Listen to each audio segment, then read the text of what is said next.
नमस्कार दोस्तों, मैं हूं मिस्टर खौफनाक और आप सुन रहे हैं हॉरर कहानी, वो भी मेरी जुबानी। दोस्तों, आज फिर से एक ट्रक ड्राइवर की नई कहानी आपके सामने हाजिर है। वैसे तो आपने ट्रक ड्राइवर लोगों की बहुत सी कहानियां सुनी होंगी, लेकिन मुझे पूरी उम्मीद है कि आज की हमारी यह कहानी सुनकर आपको सच में डर का एहसास होने वाला है। बस मेरी आपसे इतनी गुजारिश है कि आप अगर इस कहानी को पूरा सुनेंगे तो आपको सच में बहुत ज्यादा मजा आने वाला है। साथ ही अगर आप पहली बार हमारे इस चैनल पर आए हैं तो चैनल को अभी सब्सक्राइब कर लीजिए। ऐसा करने से हमारी और आपकी नजदीकियां बढ़ जाएगी और आगे आने वाली वीडियो आप तक आसानी से पहुंच जाएगी। तो ज्यादा समय ना लेते हुए जल्दी से अपनी कहानी को शुरू करते हैं।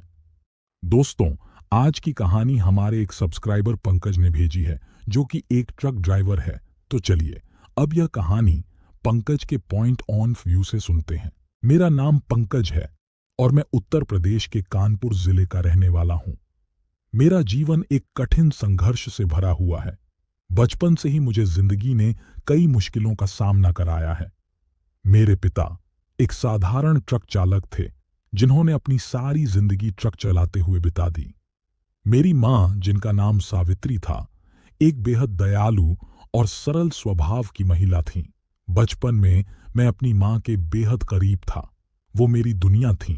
लेकिन जब मैं सिर्फ 10 साल का था, एक भयानक सड़क दुर्घटना में मेरी मां की मौत हो गई। उस दिन के बाद से मेरी जिंदगी पूरी तरह बदल गई। मां के जाने के बाद मेरे पिता बहुत टूट गए थे। उनकी पहले से ही शराब पीने की आदत थी, लेकिन मां के गुजरने के बाद ये आदत और भी बढ़ गई। शराब के साथ साथ वो बीड़ी भी पीने लगे। कई बार वो नशे में धुत होकर ट्रक चलाते थे और मैं हमेशा डरता था कि एक दिन कोई बड़ा हादसा हो जाएगा। मेरी यह डर सही साबित हुआ। जब मैं 22 साल का था, मेरे पिता का भी एक दुर्घटना में देहांत हो गया। उस दिन मुझे महसूस हुआ कि जिंदगी कितनी बेरहम हो सकती है। अब मेरे ऊपर अपने परिवार की जिम्मेदारी थी। पिता की मृत्यु के बाद मैंने उनके ट्रक को संभाल लिया। मैंने बहुत मेहनत की और धीरे धीरे इस काम में माहिर हो गया। अब मैं 36 साल का हूं और पिछले 14 सालों से इस ट्रक को चला रहा हूं। यह ट्रक मेरे जीवन का हिस्सा बन चुका है। मैंने इसके साथ हर तरह की सड़क देखी है, हर तरह के मौसम का सामना किया है।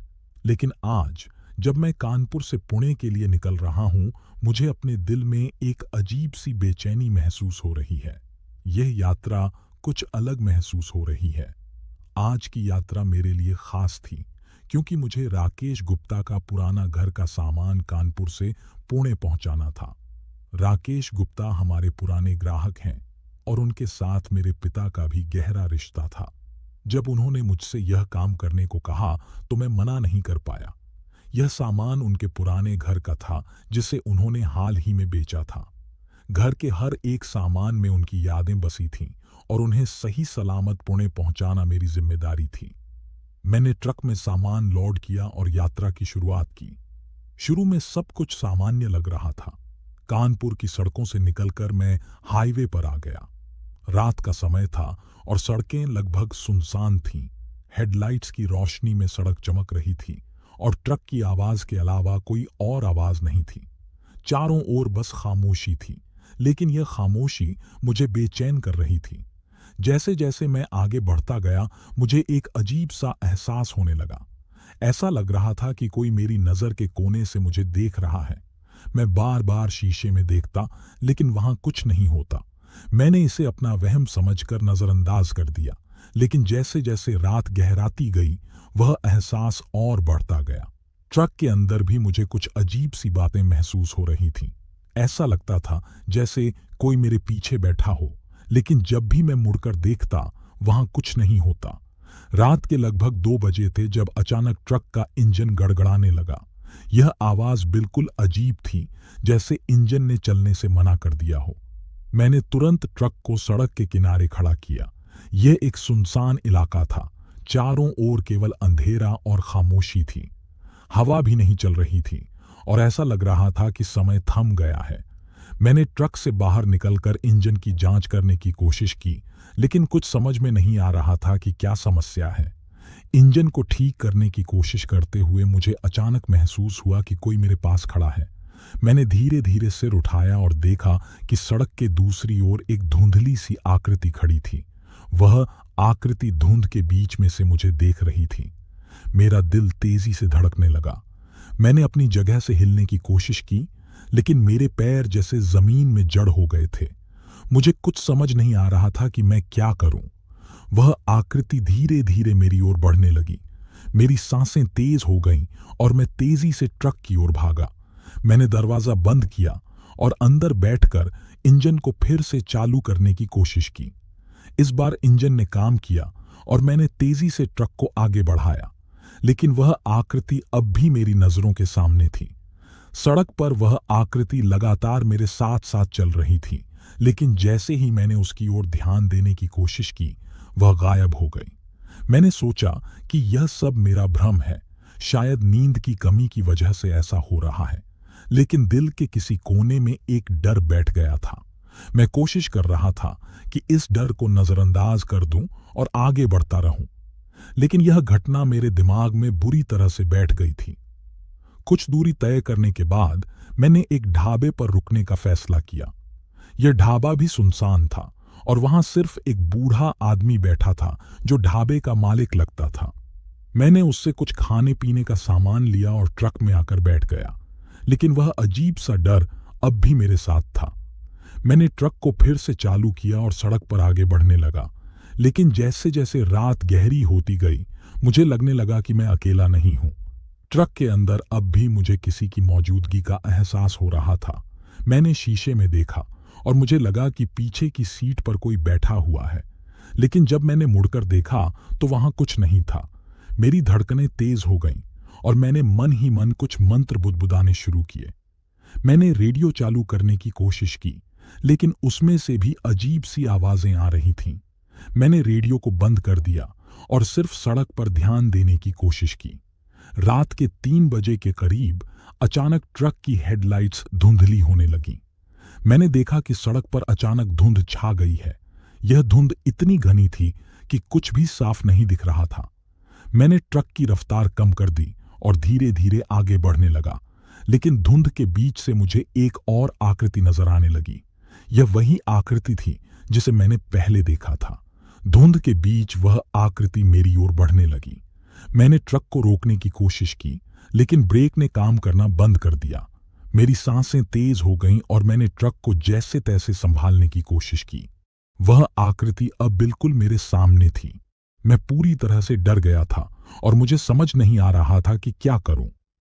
अचानक ट्रक की हेडलाइट्स पूरी तरह से बंद हो गईं और चारों ओर अंधेरा छा गया। मैं ट्रक के अंदर बैठा, पूरी तरह से स्तब्ध और भयभीत था। मुझे ऐसा लग रहा था कि मैं एक भयानक सपने में फंसा हुआ हूं, जिससे मैं बाहर नहीं निकल सकता। कुछ क्षणों बाद हेडलाइट्स फिर से चालू हो गईं और मैंने देखा कि धुंध गायब हो गई है, लेकिन मेरी हालत अब भी वही थी। मैं पूरी तरह से डर के साए में था। मैंने ट्रक को फिर से चालू किया और तेजी से आगे बढ़ने लगा। अब मुझे सिर्फ एक ही ख्याल था कि मैं इस जगह से जितनी जल्दी हो सके बाहर निकल जाऊं। अचानक मुझे ट्रक के पीछे से किसी के चलने की आवाज सुनाई दी। यह आवाज इतनी स्पष्ट थी कि मेरे रोंगटे खड़े हो गए। मैंने तुरंत शीशे में देखने की कोशिश की, लेकिन वहां कुछ भी नहीं था। फिर भी वह आवाज लगातार आती रही, जैसे कोई ट्रक के पीछे से चलकर सामने की तरफ आ रहा हो। मैंने अपने डर को काबू में रखने की कोशिश की, लेकिन यह बहुत मुश्किल हो रहा था। मेरे दिमाग में तरह तरह के विचार उमड़ने लगे। क्या यह कोई भूत था? क्या मैं सचमुच किसी भूतिया जगह से गुजर रहा था? मैं जितना सोचता, मेरा डर उतना ही बढ़ता गया। अचानक मुझे ट्रक के पिछले हिस्से में कुछ गिरने की आवाज सुनाई दी। यह आवाज इतनी तेज थी कि मैंने तुरंत ट्रक को रोका और बाहर निकलकर देखने की कोशिश की। जब मैं ट्रक के पिछले हिस्से में गया तो मैंने देखा कि एक भारी बॉक्स नीचे गिरा हुआ था।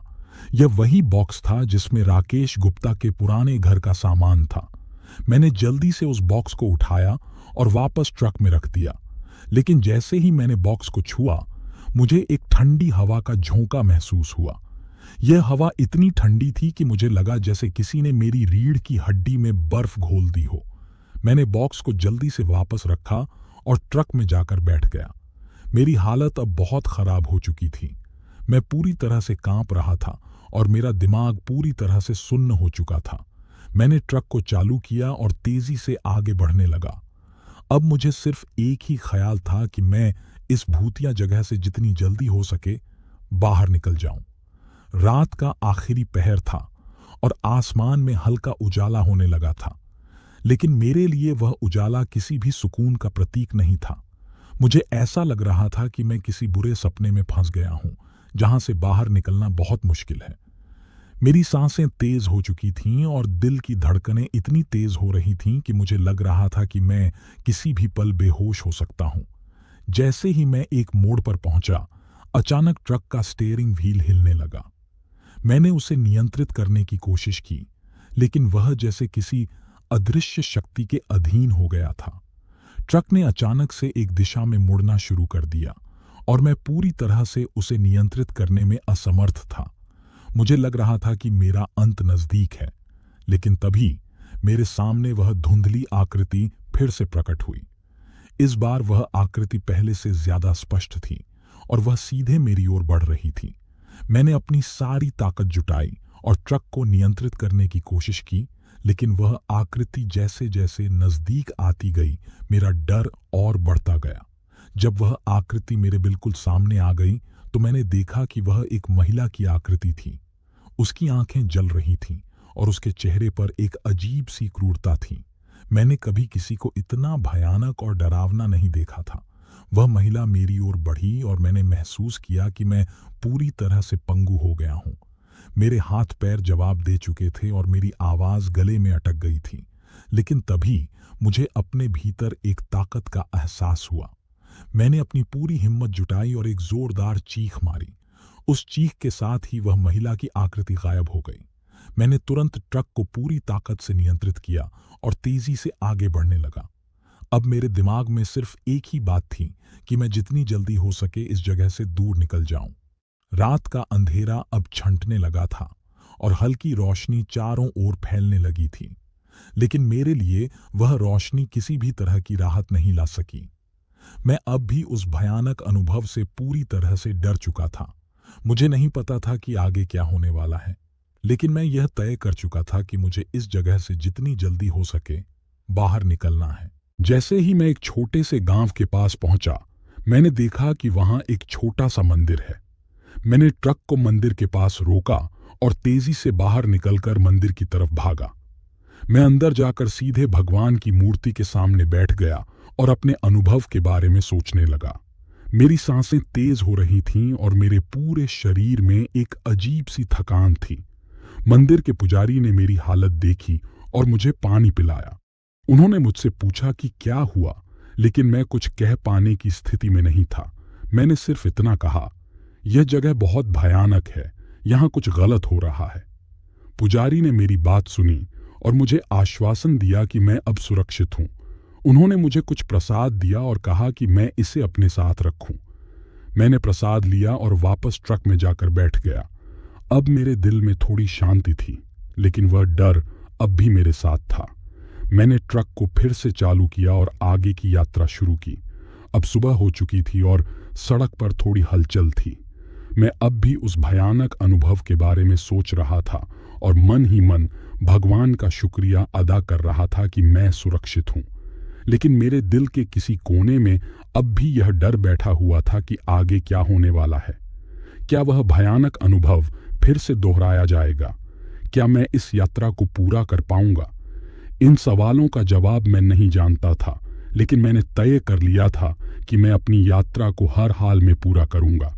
जब मैं उस छोटे से गांव के मंदिर से निकलकर ट्रक में बैठा तो मेरा दिल अब भी धड़क रहा था। मैंने सोचा कि जो कुछ भी हुआ वह सब पीछे छूट चुका है और अब मैं सुरक्षित हूं। लेकिन मैं कितना गलत था यह मुझे जल्द ही पता चलने वाला था। जैसे ही मैंने ट्रक को फिर से सड़क पर दौड़ाया, मुझे महसूस हुआ कि कुछ बहुत अजीब हो रहा है। सड़क पर सुबह की हल्की रोशनी फैलने लगी थी। मैं अपनी मंजिल की ओर बढ़ रहा था, लेकिन मेरे मन में अब भी वह अजीब सा डर बना हुआ था। कुछ समय तक सब कुछ सामान्य था, लेकिन जैसे जैसे मैं आगे बढ़ता गया मुझे फिर से वह अजीब सी बेचैनी महसूस होने लगी। ऐसा लग रहा था कि जैसे कोई अनजानी ताकत मुझ पर नजर रखे हुए है। रास्ते में एक जगह पर मैंने देखा कि सड़क के किनारे एक पुरानी टूटी फूटी हवेली थी। हवेली के पास से गुजरते समय अचानक मुझे लगा कि कोई मेरी नज़र के कोने से मुझे देख रहा है। मैंने शीशे में देखने की कोशिश की, लेकिन कुछ दिखाई नहीं दिया। मेरा दिल जोर जोर से धड़कने लगा। मैंने खुद को समझाने की कोशिश की कि यह सब मेरा वहम है, लेकिन डर मेरे दिल में घर कर चुका था। जैसे जैसे मैं आगे बढ़ता गया, अचानक ट्रक के अंदर कुछ अजीब होने लगा। ट्रक के दरवाजे अचानक अपने आप खुलने और बंद होने लगे। मुझे समझ में नहीं आ रहा था कि यह कैसे हो रहा है। मैंने दरवाजे को मजबूती से पकड़ने की कोशिश की, लेकिन वह अपने आप खुलता और बंद होता रहा। अब मेरा डर हद से ज्यादा बढ़ गया था। मैं समझ नहीं पा रहा था कि क्या करूं। फिर अचानक ट्रक का स्टीयरिंग व्हील अपने आप घूमने लगा। मैंने उसे संभालने की पूरी कोशिश की, लेकिन वह जैसे किसी और की पकड़ में था। ट्रक इधर उधर डगमगाने लगा और मैं उसे नियंत्रित करने में पूरी तरह से असमर्थ था। मुझे ऐसा लग रहा था कि कोई अदृश्य शक्ति ट्रक को चलाने की कोशिश कर रही है। मेरा दिल अब पूरी तरह से डर के साए में था। मैंने भगवान का नाम लिया और ट्रक को रोकने की कोशिश की, लेकिन ब्रेक भी काम नहीं कर रहे थे। ट्रक तेजी से एक अनजान दिशा में बढ़ता जा रहा था और मैं उसके आगे बिल्कुल बेबस महसूस कर रहा था।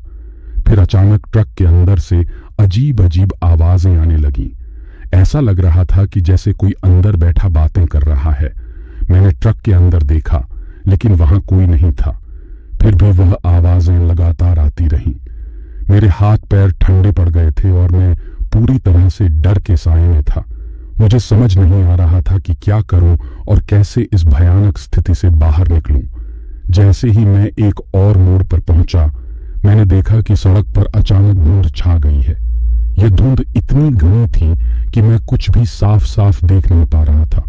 मैंने ट्रक की रफ्तार कम कर दी और धीरे धीरे आगे बढ़ने लगा, लेकिन इस बार मुझे फिर से वही धुंधली आकृति दिखाई दी जो पहले भी मुझे नजर आई थी। उस धुंधली आकृति को देखकर मेरी सांसें तेज हो गईं। यह आकृति अब पहले से ज्यादा स्पष्ट थी। मैंने ट्रक को रोकने की कोशिश की, लेकिन ट्रक अब भी मेरे नियंत्रण में नहीं था। वह आकृति धीरे धीरे मेरी ओर बढ़ने लगी और मेरे दिल की धड़कनें और तेज हो गईं। जैसे ही वह आकृति मेरे ट्रक के बिल्कुल पास आ गई, मैंने देखा कि वह एक महिला की आकृति थी। उसकी आंखें बिल्कुल सफेद थीं और उसके चेहरे पर एक भयानक क्रूरता थी। मैंने कभी किसी को इतना डरावना नहीं देखा था। वह महिला मेरी ओर देख रही थी और उसके चेहरे पर एक अजीब सी मुस्कान थी, जैसे वह जानती हो कि मैं कितना डरा हुआ हूँ। उस भयानक महिला की ओर देखते ही मुझे ऐसा महसूस हुआ कि मैं पूरी तरह से पंगु हो गया हूँ। मेरे हाथ पैर जैसे जवाब दे चुके थे। मुझे लगा था कि अब सब कुछ सामान्य हो जाएगा, लेकिन यह मेरा भ्रम था। मैं अब भी उस भयानक अनुभव से पूरी तरह उभरा नहीं था।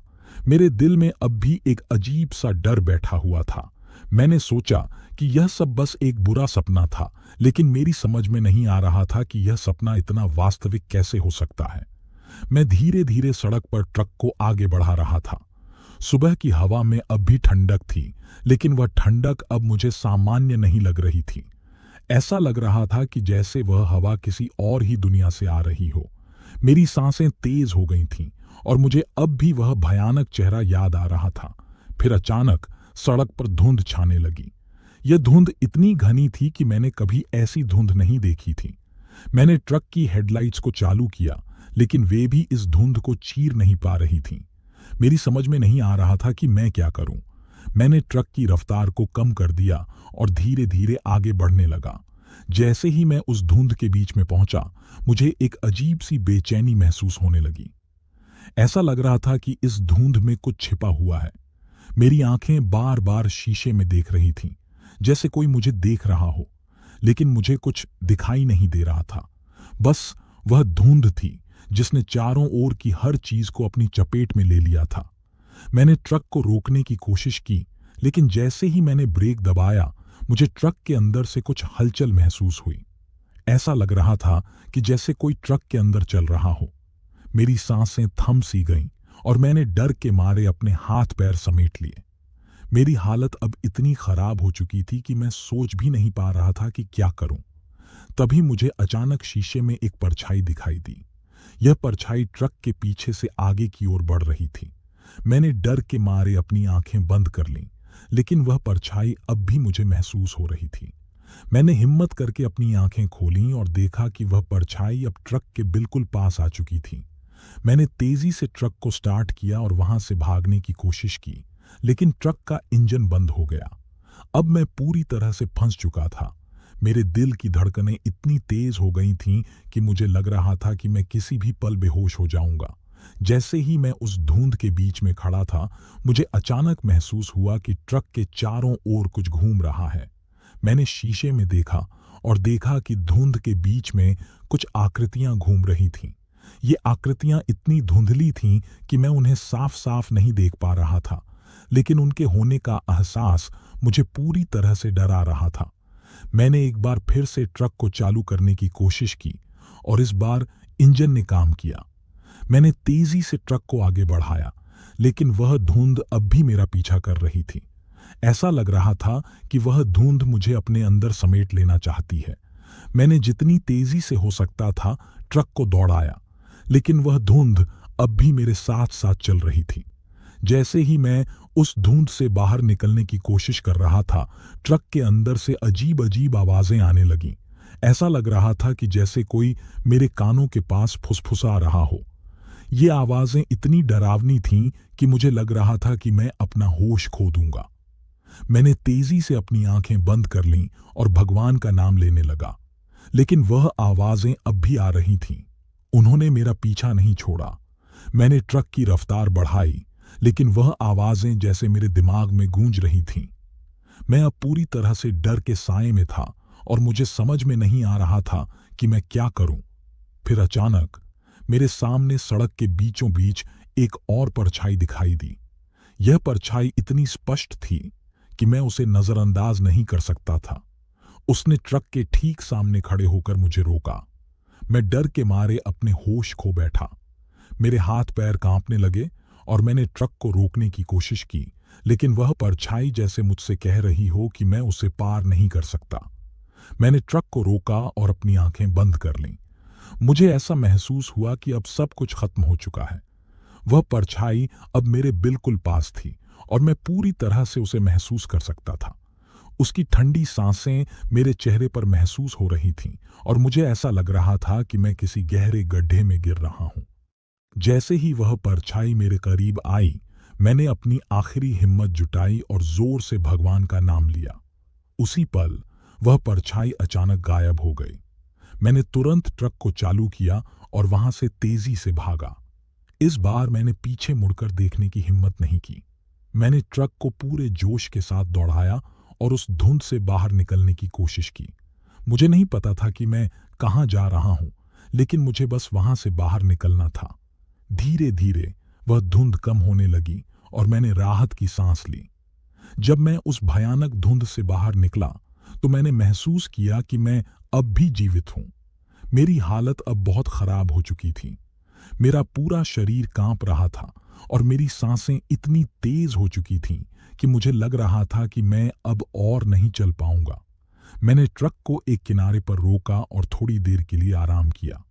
मेरी समझ में नहीं आ रहा था कि अभी अभी क्या हुआ, लेकिन मैं जानता था कि वह एक सच्चाई थी, एक ऐसी सच्चाई जिसे मैं नकार नहीं सकता था। मेरे दिल में अब भी वह भयानक परछाई और उसकी ठंडी सांसें महसूस हो रही थीं। मैंने भगवान का शुक्रिया अदा किया कि मैं उस भयानक स्थिति से बाहर निकल सका, लेकिन मैं जानता था कि यह अनुभव मेरे जीवन का हिस्सा बन चुका था। अब मैं उस भयानक धुंध से बाहर निकल चुका था और मेरे सामने अब साफ सुथरी सड़क थी, लेकिन मेरे दिल में अब भी वह डर बैठा हुआ था। मैंने धीरे धीरे ट्रक को आगे बढ़ाया और अपने गंतव्य की ओर चल पड़ा। जैसे जैसे मैं सड़क पर आगे बढ़ा, मेरे दिल में एक अजीब सी बेचैनी बनी रही। मैंने सोचा था कि वह धुंध और वह भयानक परछाई अब पीछे छूट गई है, लेकिन मेरे मन का डर अब भी मुझसे दूर नहीं हो रहा था। ऐसा लग रहा था कि जैसे कुछ और भी होने वाला है, कुछ और भी भयानक। मैंने धीरे धीरे ट्रक को आगे बढ़ाया और अपने गंतव्य की ओर ध्यान केंद्रित किया। लेकिन अचानक मुझे एहसास हुआ कि मैं जिस रास्ते पर चल रहा हूं वह बिल्कुल अनजान है। मैं जिस सड़क पर था वह अब बिल्कुल बदल चुकी थी। ऐसा लग रहा था कि मैं किसी अनजानी जगह पर आ गया हूं, जहां का कोई नक्शा मेरे दिमाग में नहीं था। मैंने जीपीएस की मदद से रास्ता खोजने की कोशिश की, लेकिन जीपीएस भी काम नहीं कर रहा था। मैं पूरी तरह से फंस चुका था। मुझे समझ में नहीं आ रहा था कि मैं कहां जा रहा हूं। चारों ओर अंधेरा था और सड़क के दोनों ओर बड़े बड़े पेड़ खड़े थे, जो एक डरावना माहौल बना रहे थे। मैंने ट्रक को रोकने की कोशिश की, लेकिन जैसे ही मैंने ब्रेक दबाया, ट्रक की हेडलाइट्स अचानक बंद हो गईं। चारों ओर घना अंधेरा छा गया और मैं पूरी तरह से घबरा गया।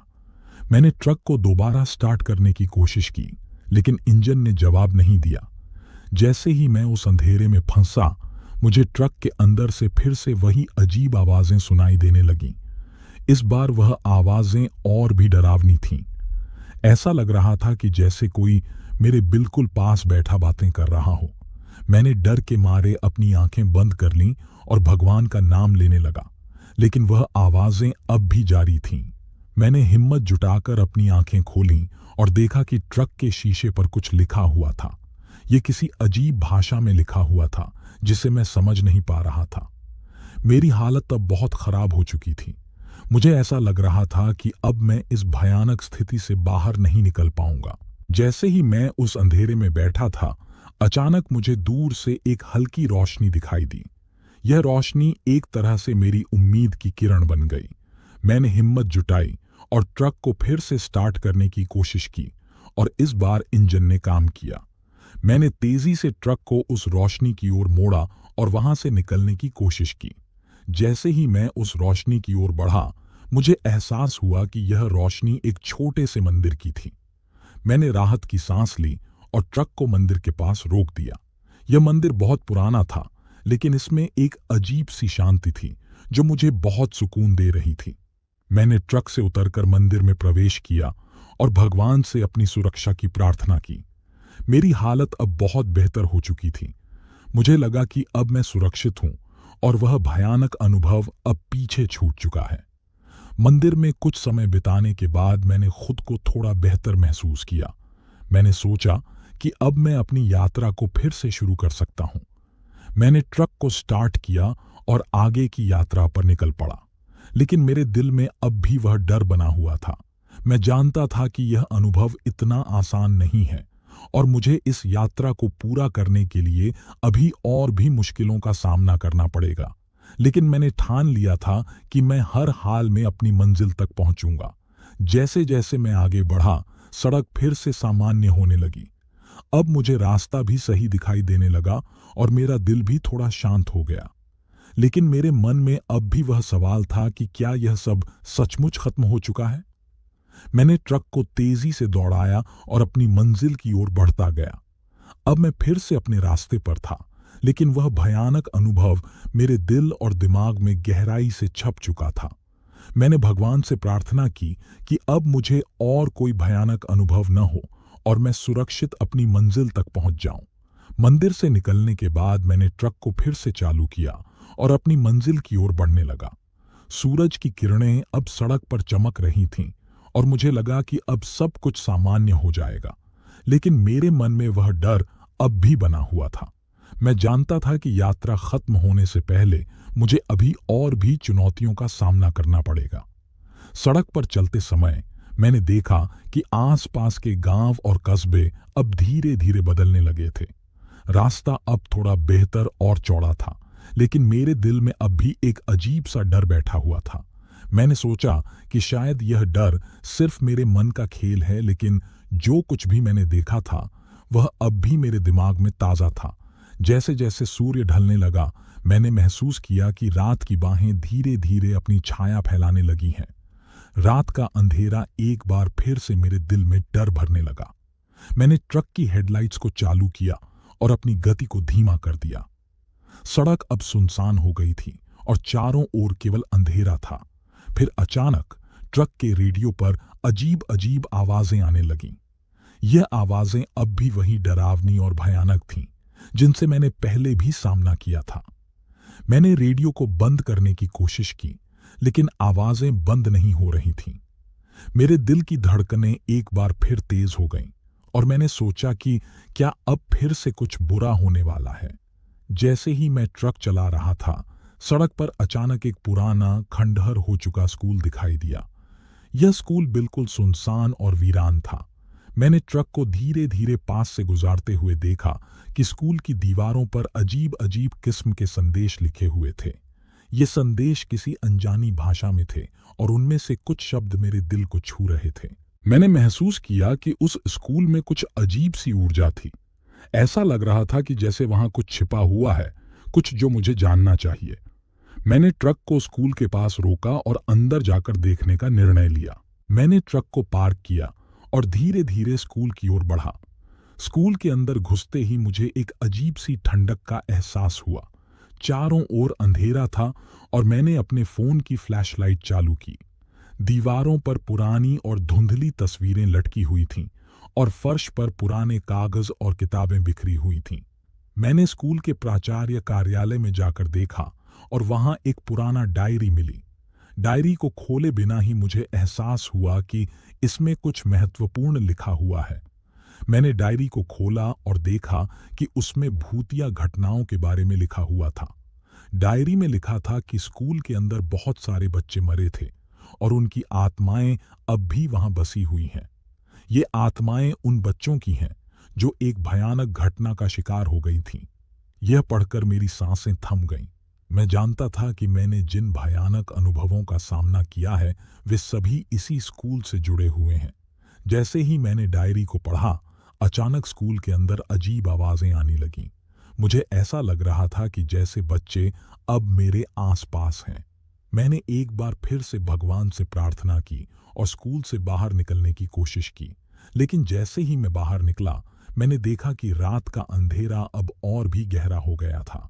स्कूल के बाहर ट्रक के पास जाकर मैंने देखा कि ट्रक का इंजन फिर से बंद हो गया था। मैंने पूरी ताकत लगाकर इंजन को चालू करने की कोशिश की, लेकिन वह अब भी नहीं चला।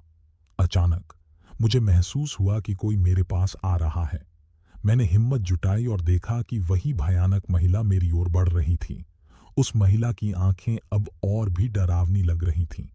उसने मुझसे कहा कि अब मेरी यात्रा खत्म हो चुकी है और मुझे यहां से बाहर नहीं जाने दिया जाएगा। मेरे दिल की धड़कनें इतनी तेज हो गईं कि मुझे लग रहा था कि मैं बेहोश हो जाऊंगा। जैसे ही महिला मेरे पास आई, मैंने एक बार फिर से भगवान का नाम लिया और पूरी ताकत लगाकर ट्रक के इंजन को चालू किया। इस बार इंजन ने काम किया और मैंने ट्रक को तेजी से स्टार्ट किया। मैंने तेजी से ट्रक को स्कूल से बाहर निकाला और सड़क पर भागने की कोशिश की। मेरे पीछे उस महिला की चीखें सुनाई दे रही थीं, लेकिन मैंने पीछे मुड़कर देखने की हिम्मत नहीं की। मैंने अपनी पूरी ताकत लगाकर ट्रक को दौड़ाया और जैसे ही मैंने उस स्कूल को पीछे छोड़ा, मुझे राहत की सांस मिली। इस यात्रा के दौरान मैंने महसूस किया कि भूतिया शक्तियां और भयानक घटनाएं सचमुच मौजूद हैं। मैंने अनुभव किया कि इनसे निपटने के लिए हमें बहुत साहस और हिम्मत की जरूरत होती है। मैंने ठान लिया था कि इस अनुभव को मैं हमेशा के लिए अपने दिल में संजोकर रखूंगा और कभी भी इस तरह की भयानक यात्रा पर जाने का साहस नहीं करूंगा। मैंने अपने घर लौटकर भगवान का धन्यवाद किया कि मुझे इस भयानक यात्रा से बाहर निकालने में मदद मिली। इस यात्रा ने मुझे सिखाया कि दुनिया में अजीब और भयानक चीजें भी होती हैं, जिनका सामना करने के लिए हमें पूरी हिम्मत और साहस की जरूरत होती है।